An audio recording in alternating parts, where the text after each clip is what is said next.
فاسألوا أهل الذكر إن كنتم لا تعلمون.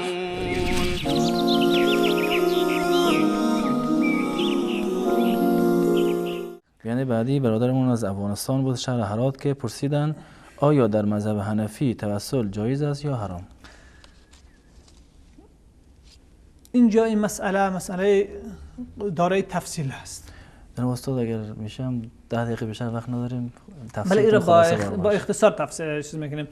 یکی توسل برمیگرده به اینکه حمل بعضی صورت‌های شرک به توسل،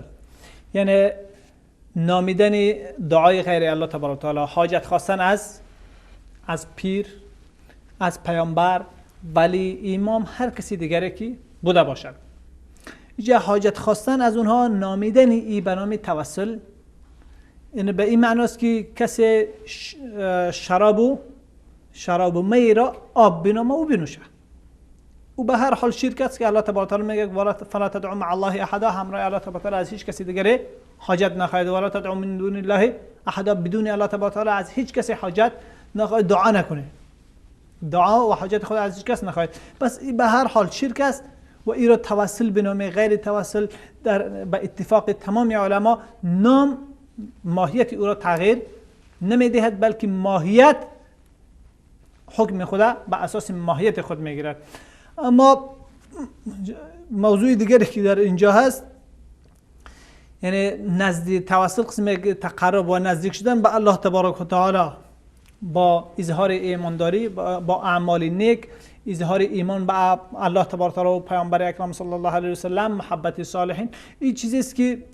در اسلام مشروع هست و هیچ اشکالی در این وجود ندارد و احادیث زیاد راجع به این آمده.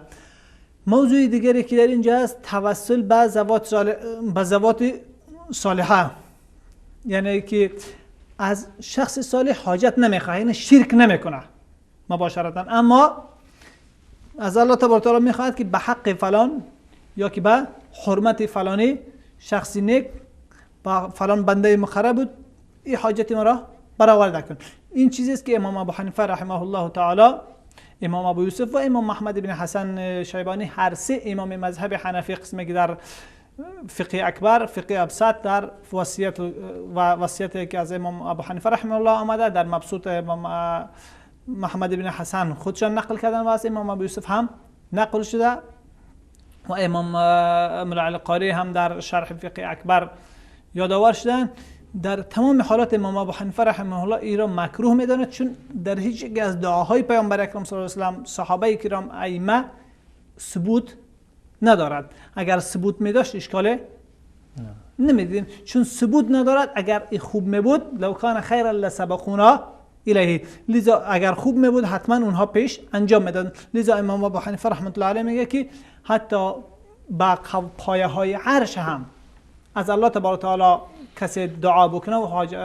متوسل شود، این مکروه است.